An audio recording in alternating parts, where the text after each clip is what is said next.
Welcome to the Dr. Kirstin Show. I'm your host, Dr. Kirstin Lauritsen, and today I have a guest with me, Alexia Usgaard. She is a private advisor to accomplished entrepreneurs, an international speaker who also lives in South Africa, so cool, and host of the podcast Elevate Daily. After a successful career in Silicon Valley, she now supports world-class women in elevating from default to devotion, where success becomes sustainable and deeply resourced. So obviously this is going to be such a fun conversation today. I'm so excited because this is just everywhere. Like this is what we do. This is what we talk about. So Alexia, I'm so thrilled to have you on the show. Thank you for being here. Oh my goodness. Thank you so much for having me. It's an Yes. absolute treat. So Ah, good to see you. it's so good to see you too. We met at a retreat back in October, and I have just been so excited to get you on the show. So we'll jump in because I could camp here for forever. But um, first place where I really wanted to start is how did you get into doing what you're doing? Give us a little background. Who are you? What was how'd you find yourself here doing the work that you do now? Oh my gosh. I always find this so interesting to see where you go each time this question is asked in different varieties because you're like, I know for all of us, we feel like we've lived many lives. Like Isn't that my fascinating? lifetime so far has already been so many lives. But I think if I had to just give like the gist of what I feel today is, I grew up like a very hyperachiever, high performer, Hmm. did really well in school, went to a top college, like got the really good jobs in Silicon Valley, like was really hitting the mark success wise and really good at it, like according to what society told me to be and to show up as. Hmm. And while that was happening, I had a secret life happening behind the scenes that most who I was working with and around didn't know, which is that my father, who I was incredibly close to, was struggling with alcoholism. Mm. And it was actually one day at the office when I was like, had just been promoted, was like living in my great apartment in San Francisco, like again, just like living the life with a mask, got the call that I always feared. And that was the news that he had passed away. Mm. And it was one of those moments that I think is just so important to name because it's like outside perception was everything is so shiny.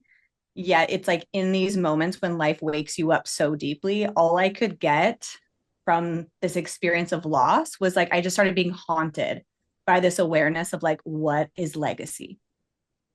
And Mm. I just remember so clearly, it's like I can feel it still in my bones, like my 22-year-old self who was like writing his legacy and remembering that like my dad was a successful person. He like very much related. I got a lot of that like hyperachiever from him. But like the things I missed most about him were his hugs and his laughs and his Mm. ridiculous sense of humor that he has. That's actually where I get mine from. It's like Mm. that part. And it just was such a huge seed where my soul came in for the wake up call and I saw the crossroads. Like I could either keep playing the game I had been playing or Lex, wake up. Yeah. And I think that's just such a pivotal moment in terms of me finally then in that journey. It's like what then opened me up to being like, who am I really? Who am I on a soul level? What matters to me beyond what society and the external world and all of my golden child roles and responsibilities told me to care about Yeah. is my version of success. And then, long story short, it led me down a path of going to Asia and studying and learning a lot in the holistic healing side of things. That's what led me to on like first meeting the gene keys like over a Mm. decade ago. That's what first activated me to somatic work and rituals. And more than anything, it just led me down this path where I really got to experience who am I? What do I value?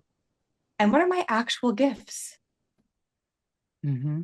And so that led me, I mean, and it's interesting because every time I did my inner work, I got handed a beautiful external experience of something to you know, meet my next edge. And so it was actually Yeah. after my time abroad, I'll just give it this piece because I think it's important. Is like after my time abroad, I actually got handed like my ultimate dream job of dream jobs, like working in Silicon Valley with like billionaires, like top influencers, leaders, like Mm. extraordinaire, like the whole thing.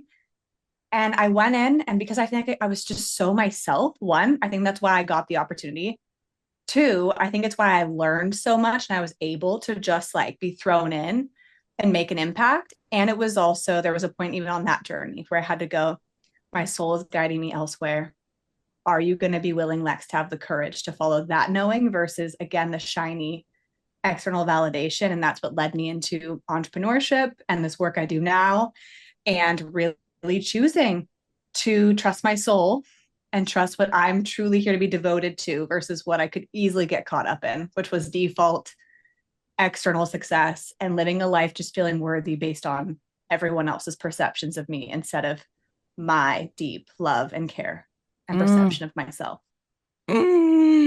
obsessed. Obsessed. So hard. So something I wanted to just like recap on there really quickly is just that I often talk about the default patterns that we have. And I talk about them usually in the context of like day-to-day stuff, is like when we're going through our day and there are so many things that we do that we are completely unaware of that we are actually doing. And it's all by default. They're all patterns, they're all programming, they're things that we have learned and picked up on from, just as you mentioned, like from your dad, the hyperachiever, the hyper successful, career person, right? Like those the golden child. um can so relate. This is my Oh, do world you is get me? Do you feel me? Maybe a little bit. Anyone listening, get us, feel us? uh Ever been in that situation? yeah, I have 5 degrees. I'm fully I know the Yep. life. And that is also because my family very much so loved education. They valued education. That was like a big thing. But what I love about what you just mentioned there was that moment of being like, am I going to go the default to a big life decision of how those things even come through in our patterning, in our programming? Am I going to go that way? Which I can just also so relate because I was like being told I should go be a medical doctor, go do this thing. And I was like, I really feel this pull to being a chiropractor, of all people. And that decision caused so much tension in my entire family, actually. But I followed what I felt was the right move for me. And the world that has, come out of that has just been so much different, than I probably would have if I had gone the MD route. Maybe, maybe not. It's hard to know, right? But I love that you are talking about this from that perspective of like how when we actually take that time to learn who we are, what are our values, what are our gifts, and then the universe is like, okay, but back it up, show me. Are you serious? And we can sometimes see them as these like they're crazy things, that happen. And sometimes they're bad. Sometimes they're also great. You get this amazing job. And then they're like, okay, but are you going to take it? Or are you going to follow this path? So my next question for you then is for someone who's like actually experiencing this of like, okay, I'm starting to realize I'm kind of living in default mode. I'm starting to see that there are a lot of the things that are kind of off in my world right now are because of some of these really deep learned patterns. What are some of like the symptoms that they might be experiencing, that like kind of default leadership in your own life of like patterns, programming? What what are some of those symptoms when you're like external? You mentioned this in our previous conversation, but external success outpaces your inner life. What is that? What are some of the symptoms? Oh my gosh. Well, I would say the first one that comes in is depletion. Yeah, thousand I percent. think it's a huge one. And just thinking about so much of what you speak to, I think that there's a reason why the burnout culture is so prominent and we're hearing that word thrown around so much. And Mhm. there's so many layers to burnout. And I think the hard Mhm. part is everyone hears about it almost like in one way. But depletion can be in so many different ways. It can be that you like find yourself not able to even be emotionally present with the people you love most, Yeah. relationally depleted. It can be that there's just that part of you that just knows there's all these other passions within you. But honestly, when you get home, like you don't even have capacity to take in any more curiosity with yourself. And you're like, just give me the binge watch of Netflix. And again, not to diminish a good binge, but I'm just saying Yeah. there's a difference between like the enjoying Mhm. like pleasure and like, let's just be real, like empty numbness. I need to like escape my reality. I Mhm. feel like another big one I see is like if you're almost like living for some future timeline. It's kind of a subtle one, but I think it's so easy to think like, when I get to blank, then I will finally. When Yeah. I go on this holiday I've been craving, when we finally get done with Q1, when we finally do this, then I will finally. Like, that's a subtle one, but I'm like, if you're living that reality, think about how much of your life right now you're literally missing. Which I'm all these ones I'm saying are literally all ones I have lived and breathed. So I give this all Totally. with a deep level of love. I'm just thinking, of course, I mean, it's like those, right? It's also just this heaviness. It's like just straight heaviness in your body, like where Mhm. it just feels heavy to carry that. Like maybe you're doing actually really well. And everyone's like, oh my gosh, you should just be so grateful. But if like you're honest at the end of the day, you're like, you could actually whisper how you're feeling. You're like, I often feel like I'm carrying the load for so many. And I feel like I'm the strong one. I feel like I'm the one everyone expects. And that feeling also like no one's there for you, I think is another Yeah. really good example. And then, of course, I mean, physical health stuff, right? I feel like that's a huge one, right? Like I Yep. also have that one, all the gut health issues, all of this, all of that. So those are just a few that stand out kind of Yeah. across the gamut. Yeah. Hmm. Particularly, I see all of those or a arrangement of those with high achievers and high performers. Oh yeah. Yeah. Oh yeah. Yeah. Yeah. I actually don't know because I feel like between myself and my own experience and then like who I've always pretty much found myself working with, I feel like I naturally always gravitate to the high performer because Totally. we get each other. There's an energy there. Yeah, well, and I mean, I think that's part of following the journey, of like, okay, this is what I have worked my way through. Now here's how I can help and guide other people in that journey as well. It's that authenticity, I feel like, of like our own experience that is where that all comes through. And one of the things that I'm really curious about, because you mentioned this journey of figuring out who you are and what are your values and what are your gifts. I mean, I feel like when I'm constantly asked that question of like, what are your gifts? It's like, I don't know what my gifts are. I know what my gifts are, but you know what I mean? Like it's that tension point of like, what are my gifts? For someone who's like experiencing this burnout, kind of this depletion, these symptoms, I mean, and the health things, I mean, there's a gamut. They can be all over the place for people. High blood pressure to gut issues you mentioned, endometriosis was mine, migraines, a whole wide range of things that autoimmune disease people can be experiencing actually literally because of this.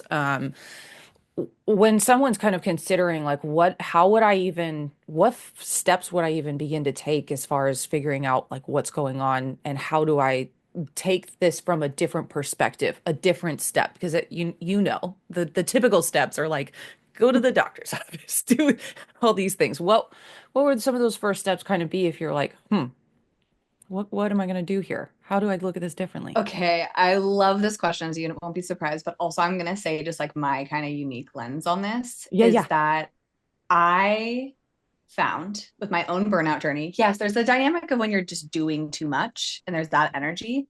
Yep. But I've really found that the more I realized that my burnout was linked to doing too little of what actually brings me joy,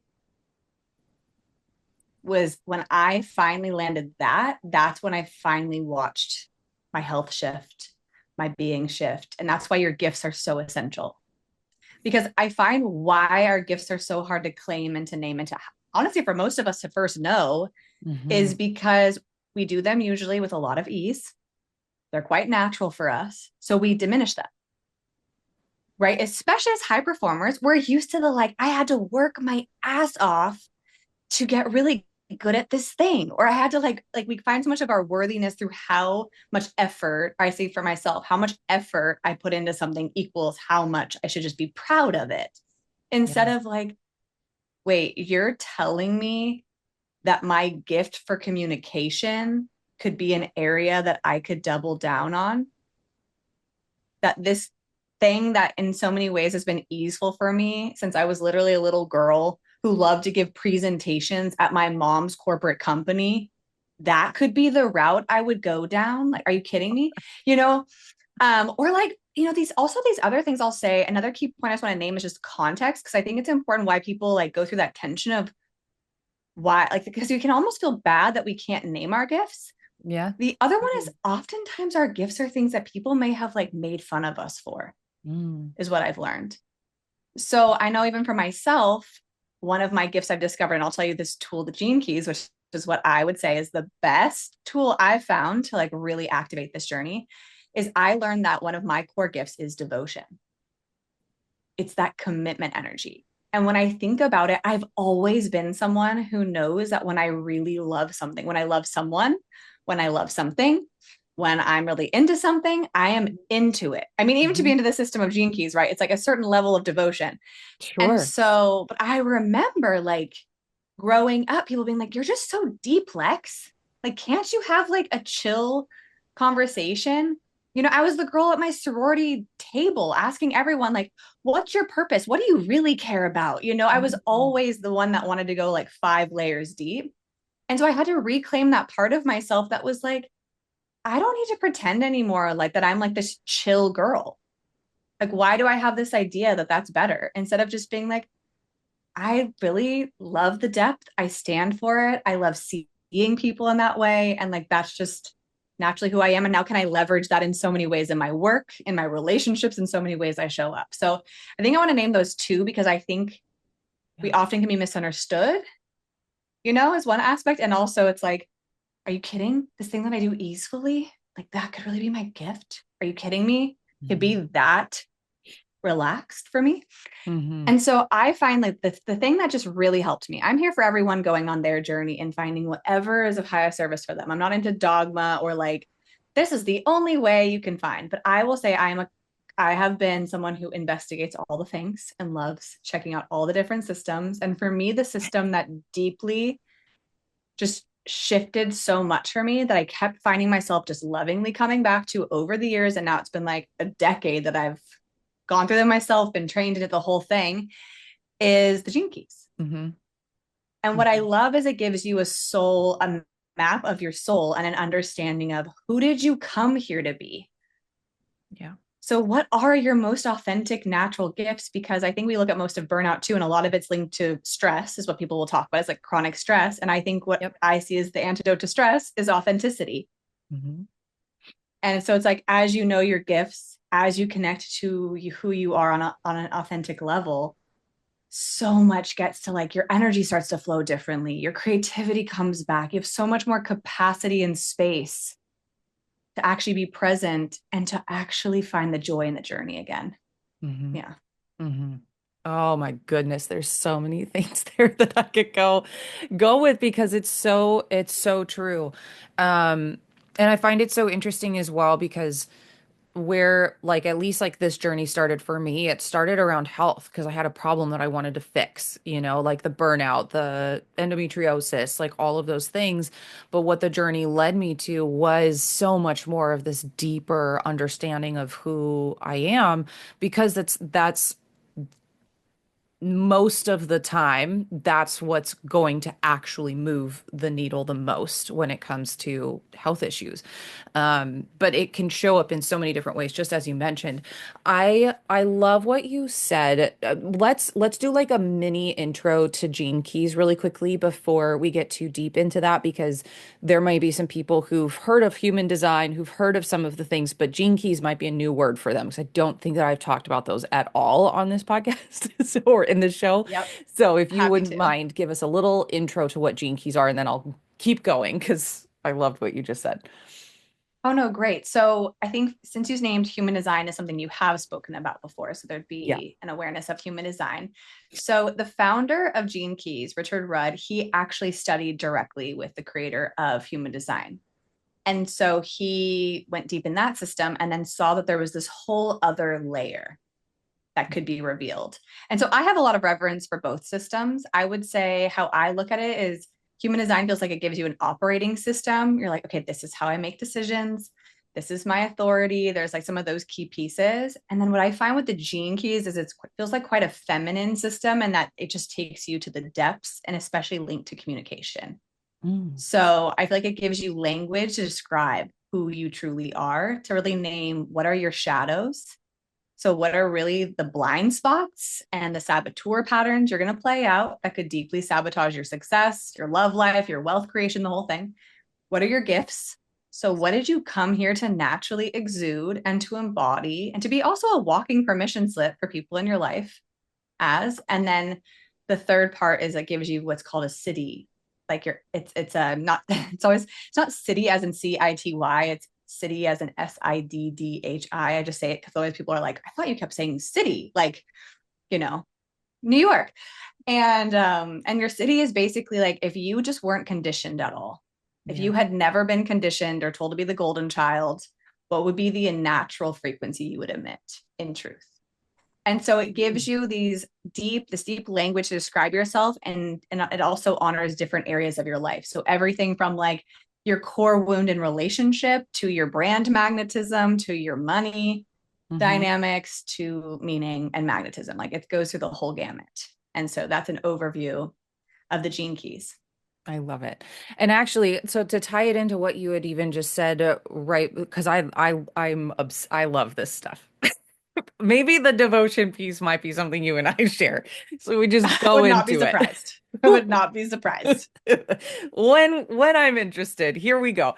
No, but so you actually did just like a very light reading for me when we met, and one of the things that I thought has really, really, really stuck with me, and the reason why I love this stuff so much is that like when you hear it, it's kind of like the first time ever for anyone who is unfamiliar. If you ever did like a Myers-Briggs, or if you've ever done anything that tells you a little bit more about yourself, it's like that moment where you realize like, oh, yes, that resonates so deeply because you just know that it's you. Even if it's something that you haven't ever really experienced really in your life, you know it's you. It's such an interesting connection. But one of the things that you mentioned for me specifically was when things do not feel light, then that's where I'm starting to like push things and getting into some patterns and programmings and things that are not necessarily for me. And so everything that I have been doing has been like, okay, what's the question? Does this feel like joy? Does this feel like fun? And it's been so fascinating, just even since that conversation, how much I have been doing that has not felt that way.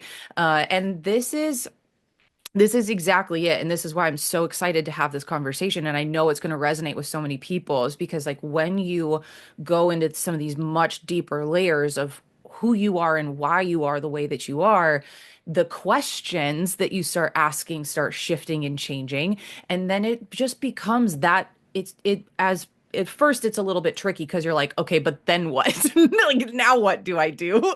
But then you can start asking, like, okay, if this were to feel light, what would I do? And it goes from there. And there were so many other things that you shared with me, that were just so incredibly helpful, not just for my life, but for my business too. But this is where unlocking some of those things can really have such a big impact. And burnout, I mean, these things start to like melt away when you start actually looking at these deeper layers and it's not big action. As I mentioned, it's a simple question of like, what feels lighter?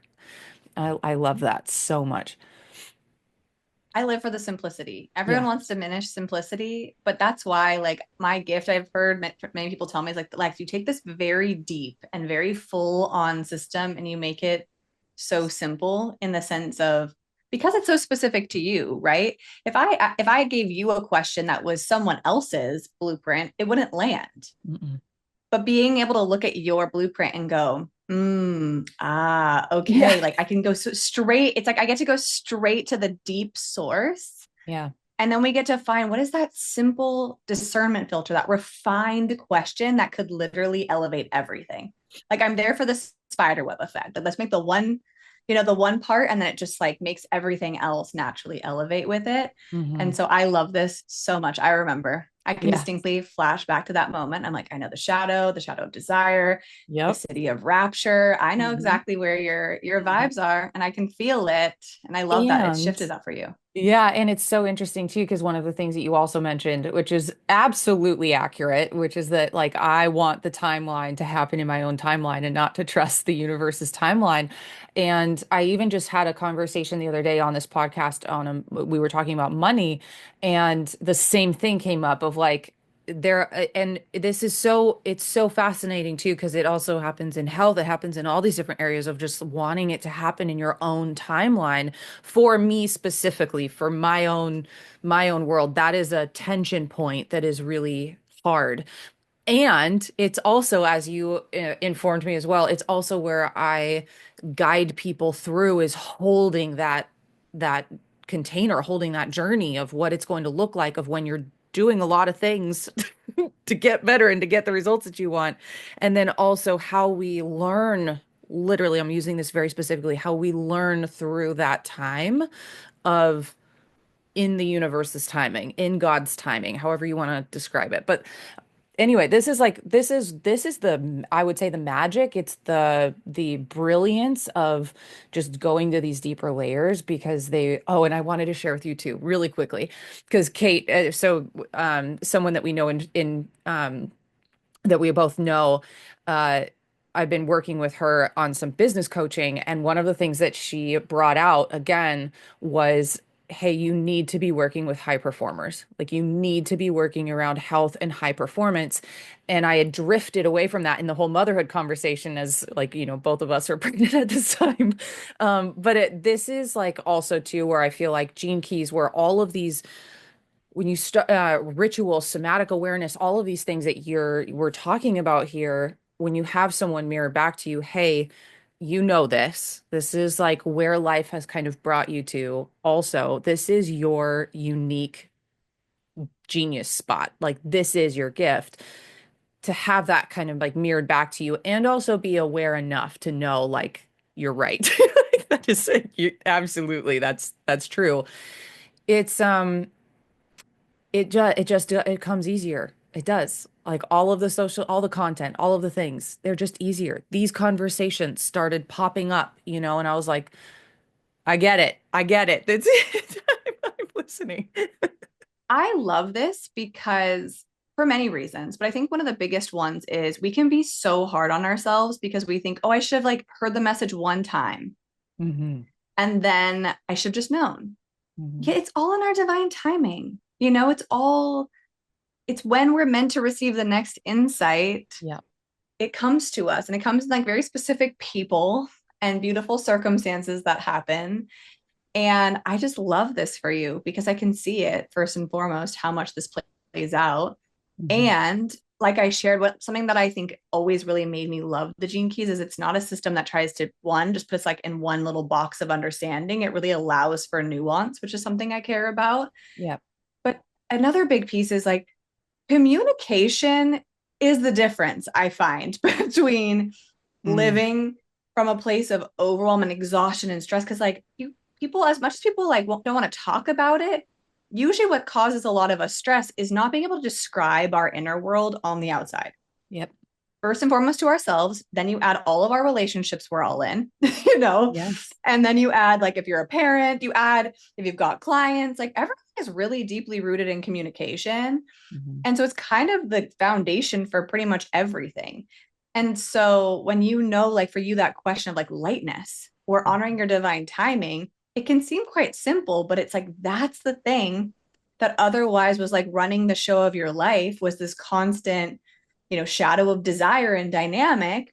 Whereas the moment we could call it out, it's not that I'm going to go fixate on that with you and be like, now you need to go fix it. I love it because Richard Rudd talks about how like we have to honor the shadow because the gift lives there. Like Hmm. when you know your shadow, then you can even deeper honor your gift. So it's like on the other end of that desire and that like urgency and all those energies is this lightness, is this knowing that like you can consistently choose it. And look at you, like even since I last saw you, I can already see how you like naturally allowed yourself Hmm. to receive you and to like receive that depth of possibility in the truth of who you are. And like, how beautiful is that for all of us listening, for all of us in this moment, and for however this is going to continue to ripple effect? Yep. Yep.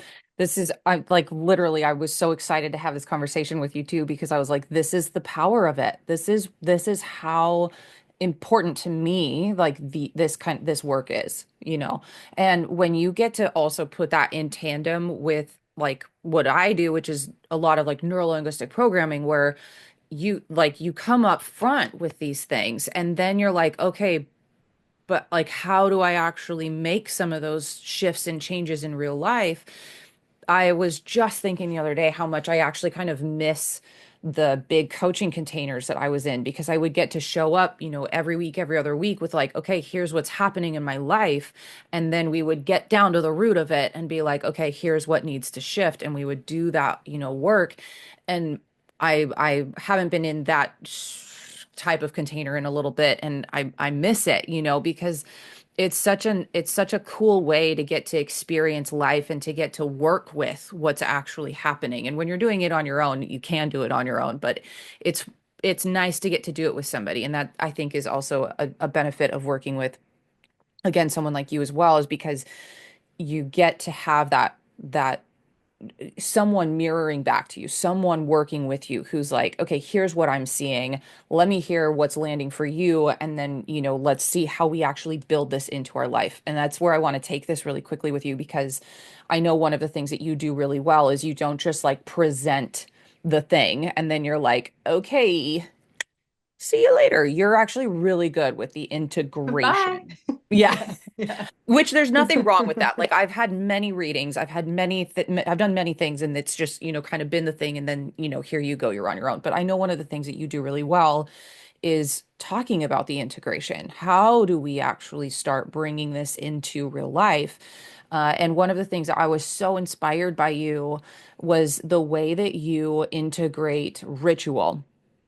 And again, that somatic awareness that you mentioned, but the rituals, how you build those into your life. And I was wondering if you could talk a little bit about how slowing down, even though it can be kind of scary when we're maybe not so accustomed to rest, and how to actually do that when we have these millions of things going on in the background of stuff that maybe like we should or need to get done. Let's talk a little bit about how we actually integrate a lot of this stuff, and the ritual specifically, because I think that's one of your like my favorite things about you and what I've learned from you so far. Oh, I love this because you exactly nailed it. Something that I'm so big on is not just information. Hmm. It's genuinely going, okay, I want that shift to happen in your life. I want you to elevate in that way. So it's like how if lightness is the thing where most knowing is your gift that you're here to embody, okay, what's a specific ritual? What's a sacred structure we can create that supports you with showing up and honoring that gift you embody? Yep. And so, what I see ritual as is I think it always comes back to like habits and ritual because people will be Hmm. like, because It always bless does. the atomic habits, bless the atomic habits movement. I honor it. The way I see it is this is habits to me still though feel like you're really prioritizing default. Like the intention a lot of times of habits is get to a place where you never have to think about it. Yeah. And I honor that there are certain things in our lives that are great things to have as habits. But I realize I'm like, I'm not trying to optimize for default. I'm optimizing for devotion. I'm optimizing for presence. Mm. So that looks like a different sacred structure. And so for me, this opened up a very different question, which was like, what if we brought the joy back? What if, again, the joy was at the heartbeat? And this is to me where ritual comes in. So, ritual to me is the journey of creating sacred structures with the joy as a priority, like actually taking the time. Like, I think this is the part about the slowdown that people don't often want to spend time doing is like, Hmm. why in the world are you going to the gym? Why are you going to the gym? Why in the world do you care about your podcast? Why are you even creating social media content?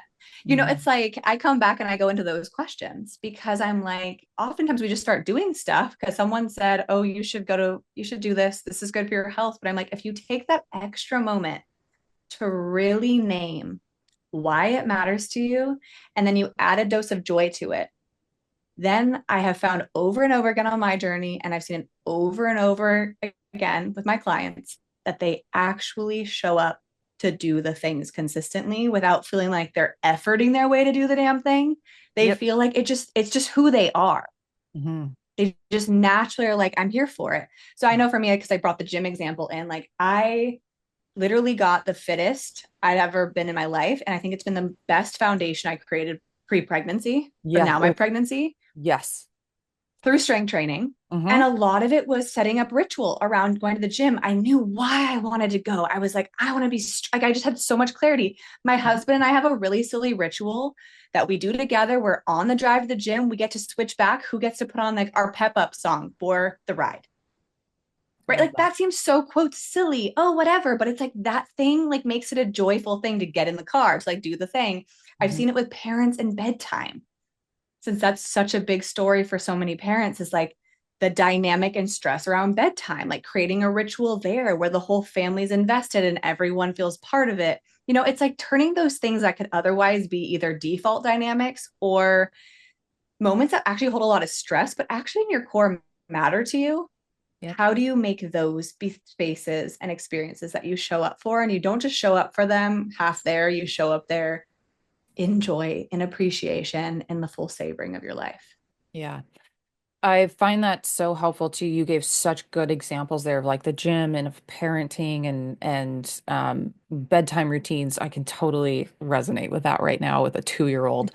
Um, but also with I was just it just first came to mind is like also with food. We have a tendency, I just wrote a post this week that was about like how we eat is just as important as what we eat, because how we eat, if we're rushing around eating our food and if we're eating while we're working and we're not actually creating a sense of space and ritual, and even it doesn't have to be quiet, but it needs to not be distracted necessarily, um that's such a good thing, not just for ourselves, because we give ourselves that space, even if it's like 5 or 10 minutes to just actually eat some food.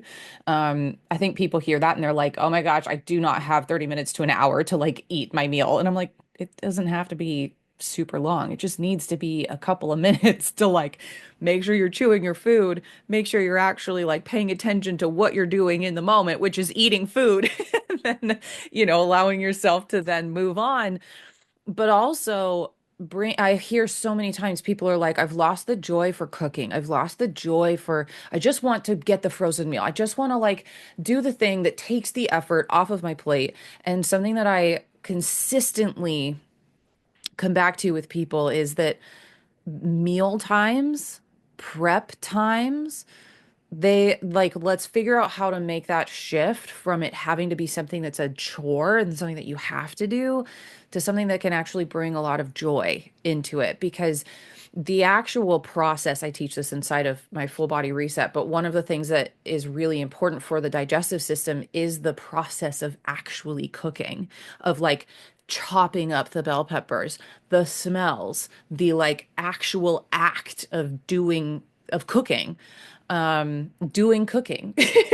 But with the actual act of that, it actually sets up your digestive system to want to eat. Like, I don't know if as a kid you've ever felt this way, but when my mom would be cooking and I was like doing homework or whatever up in my room, when I would start to smell that food, coming up into my room, eventually you start feeling hungry. Your body's like, I'm ready to eat. And that is in and of itself a process of getting your body ready to digest.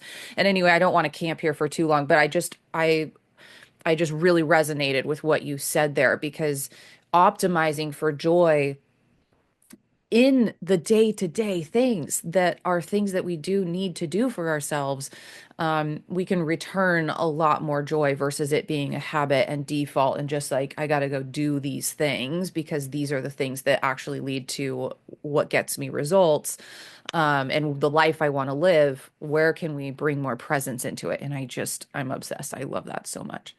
It's so needed. It's so important when you said about Mhm. health and food, I think, because I think the misconception oftentimes is it's like we need to make these big, bold moves to Yeah. change our lives, to stop to stop where we're dissatisfied, to make ourselves feel better. And oftentimes, and if we circle back to the beginning of my story where I spoke about losing my dad and realizing what moments mattered most, It was the simplest things. Yep. And so it's like, it's often not some big, like big thing you have to change. Like, how can you make, if you're in a corporate workplace and you don't, things, you find certain meetings really hard with your team, how can you make a ritual of that? Like, look at the areas that are still important and feel heavy, because there's certain things we just need to stop doing and like get Yeah. off our plate. But there's Yep. also some things that actually just have been a bit heavy, but really matter to us. And how Yep. do we make those things matter? Which is why food and what you bring up Mhm. here, I think, is so important, because it's the thing that like it's something we know we need to do every single day. It impacts our families, it impacts our loved ones, how we show up. And one thing that I felt a lot in this conversation that I haven't said yet, but I feel like this is a good example. Yeah. I think what gets really hard for most when it comes to like really setting up ourselves to do our rituals, to really set up ourselves to lead authentically, is we are usually misunderstood at first. Mm. Or, and we trigger other people. Yes. Right. And so I will Yes. say, I relate. And I think even Kate brought this up at the retreat. I Yeah. am a known slow eater. And I can't even tell you how much I have watched this trigger other people, like lead to people being like, well, I just have to eat really fast because I have to, it's like all these things. And I'm like, oh, Mm. we're like, I'm eating my way because this is what supports my body. Hmm. You can eat however you desire, but obviously, somewhere in how I'm doing this is bringing up something. Yep. And no matter what your circumstances, if it matters to you, there's a simple, usual way you can make it work for you. Yeah. And it doesn't have to be like you have to sit down and be by yourself for 50 minutes and do this thing. It's like, to your point, it might just be like, I have a bit of quiet time. Right before I eat, I do a little moment of gratitude for my food. To Yep. your point, you make cooking fun. Like, do you know what I mean? It's just, but I have to name it because I think it's so important to say that I think a huge reason why authenticity, as much as it's talked about, is like the thing that everyone knows leads in so many ways to such a beautiful, fulfilling life. It also requires you to be willing to be misunderstood. Maybe Yep. not forever, but at least in some ways, but because we're here to be walking permission slips. That's the thing. Like I finally shifted when I realized I was like, oh, I just might be a walking permission slip for this person that's now having a whole thing with me about my slow eating, to be Yes. like, hey, in my presence, you're safe to slow down if you want to. Totally. But I'm not going to shift myself because that's going to make you feel comfortable. Yes. And that's the tension. That's Yes. a lot of the, and again, guys, Yes. this is a small, seemingly small moment in life. But Yeah. think about how much all these moments compound where we just slowly abandon ourselves and slowly pretend we don't have needs and slowly don't honor our pace. So just want to I'm name that. so glad. I mean, I feel like that's such a good place to kind of wrap this up here because I feel like that's just this is the crux of it. I always tell people, I give my clients this one all the time. I just actually gave it to a client last night, which was I have people picture having like a hula hoop, like, and every single person has a hula hoop around them, and they get to have their own emotional experiences, their own triggers, their own things. You get to have your own your own stuff, but the only person that you are responsible for is the one inside of your hula hoop. That's the only thing. And so if somebody is feeling triggered by you eating slowly and taking your time to eat because that that is not only authentic to you but also something that's really important to you, and this is just something that you do, that is your hula hoop.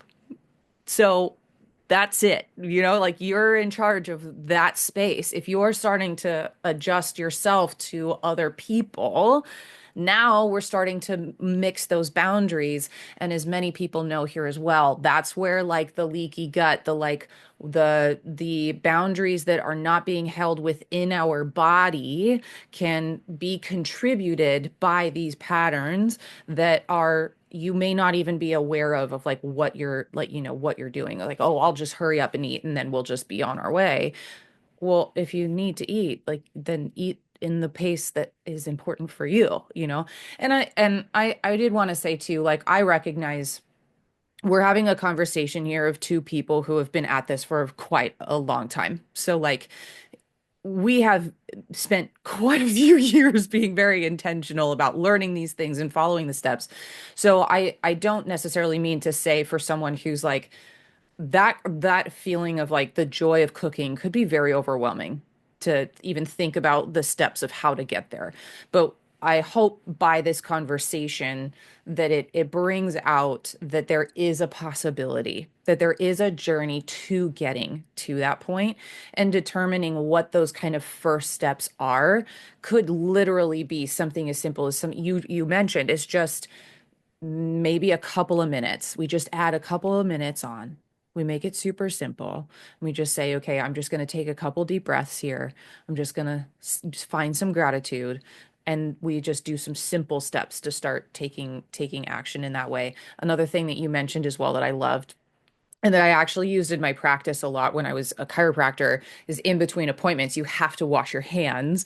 And I would just take a moment to actually feel the water on my hands to kind of like rinse off the energy of the other client as I moved into the next one. And that small touch point of presence would it was so helpful for me. It would just kind of like recenter, reground, release and let go and then prepare for the next. And with my kiddo, sometimes if she's just being her 2-year-old self and I am personally getting triggered by something, I will sometimes go and just wash my hands really fast and just, center into that before I react or address what's going on. And the response is usually much more in alignment with who I want to be than who I might have been had I reacted from the place that was triggered. So again, these things don't have to be, I don't know if you have any other kind of like tips for people, but they don't have to be these like huge, massive undertakings but eventually they can get there. But first steps, some things that, could be very simple of just recentering. You've already Yes. given so many, but anyway. Oh no, I think you opened up a great conversation on this, which is like, which one thing I have to just name, because I Yeah. kept getting that visual of you in the hula hoop Yeah. and thinking about you naming like you are your responsibility, but then also thinking what you named about when you own that you are your own responsibility, how that impacted, for example, how rituals helped you to come back into your hula hoop. So that way then you could go be with your daughter and do it in a more aligned way. And I just kept getting that.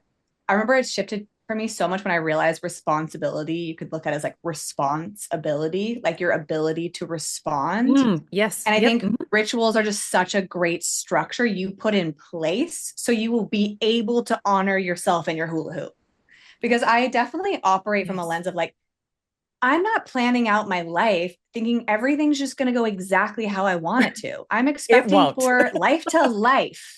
And I'm going to be Yeah. throwing wild cards into my business. I'm going to have to make some big decisions and Yep. like things are going to happen. Hmm. And so I put them in place so that way I have those check-in points so I Yep. can come back and recenter. And so that's just one thing I want to think of is like, this is not frivolous. I think it is the literal most essential thing that you could put Yep. into the framework of your day-to-day life. And then Systems just and an structure. invitation if you're like, where would I put it in? Hmm. I think here's some invitations you could think about how you start things. So I think rituals are great when you want to begin something. So if you're trying to begin a client call before eating, do a little moment of gratitude. Before I go and do deep work, I love to light a candle. Hmm. It could be putting on that favorite dance song Hmm. before, again, going to the gym and just being like, as I put on my running shoes and my running clothes, I get to jam out to the song that brought me joy when I was a teenager. Love So, it. beginnings, Yep. one thing. Endings are a really good time to think also about a great place to put ritual. Because I think, Mm. especially high performers, we often forget to tell ourselves when things are complete. Yeah. I've done enough. I'm done. That's Hard one not for me at us. all. No, which is why, again, that's why when I think about you with the washing of Uh-huh. hands, what you're signaling to yourself is, I've Mhm. completed this one. Yep. Moving Next, on to the right? And it's next. like the same way I think about with artists. They sign their painting to finally be like, it's done. Yes. We need those containments for ourselves. So whether that again is like you go for a walk at the end of your workday to like close the laptop and to signal, this is my time, where now I'm going into like evening time. Yep. It's thinking about closures. And Love then the that. last thing I'll say for our divine high performers is whatever you think your ritual is going to be, divide it in half, make it even simpler. Do Yeah. half of what you thought you were going to do. So if Yep. you thought you were gonna like eat for 5 minutes in silence, do 2.5 minutes. Hmm. If you thought you were gonna meditate for however long, you know what I mean? I ask Hmm. that is an invitation if it works in your particular structure, but I'm like, it's not, it's the gift of lovingly building it over time and watching how you just let that compound interest do its own work in your favor that Yeah. way. Oh, that's so good. Oh, it's so good. I am just sort of sitting here and just relishing this conversation for just a minute because, like, just to your point of like closure, but also so much gratitude. I loved this conversation so much. It so helpful. Um, Also so inspiring, so much to like think about. I'm going to probably be thinking about this for the rest of the week, but I want to share your programs. I want to share you anything that you have going on. I know that you have a couple spots for some Gene Keys that are available. Tell us, where can people find you? Where can they work with you? What do you have going on? I know you're also pregnant as well. So what do you want to share? Yes. So for me, I think my signature space, especially along with this conversation, is if you're resonating with what we're talking about here, especially like Gene Keys ritual. My Mm, signature space is called Illuminate the Experience. And that's my 90-minute experience where we go through my 4 M's method, which is your mission, meaning, money, and magnetism codes. amazing. So, really grounding you in that foundation very deeply and having me like really decode it effectively and meaningfully. And as I think I put into our goodies, I will be doing I think I have my last 2 spots before maternity leave that I'm booking right now. And then otherwise, I'll be back later this year. As Yeah. again, I'm a woman of devotion. So no Mhm. surprise, but I'm like, okay, I'm in devotion. And then I will be in devotion for that season. And then otherwise, I also have a podcast called Elevate Daily. If you want to hear more about different those I'm decoding their gene keys, all my work on devotional leadership ritual, all of it, you name it. And otherwise, I work with in my private advisory with my concierge experiences for a few accomplished entrepreneurs every year in that Mm, space, high mm. level. Love that. Love that. Thank you so much for being here. I will have all of the links in the show notes so people can get access to all of those things. Thank you so much again for your time and for sharing all of this amazing stuff with us today. As I said, so grateful. Oh my goodness, thank you for being here and inviting me and for showing up for your work. I think it's just so beautiful. We can't diminish these conversations that we get the gift of having and Mhm. sharing. And for anyone who's listening, the ripple effect of this conversation, whether the whole time you've been like, oh, yes, I fully get it, or like a couple moments have just been like, ooh, that really sparked something I need to ponder on. Like, Mhm. it's just such a gift that you've created this podcast in this space and that like you said, the moment you chose to go against the grain, and I have no doubts, be misunderstood by people who love you, Mhm. look at where you are now and what a ripple effect that you have. It's just such a gift to know you and to be on this beautiful journey with you. So thank you so much for Same. having me. Yeah, absolutely. Okay, thank you so much for watching, and I'll see you next time. Take care.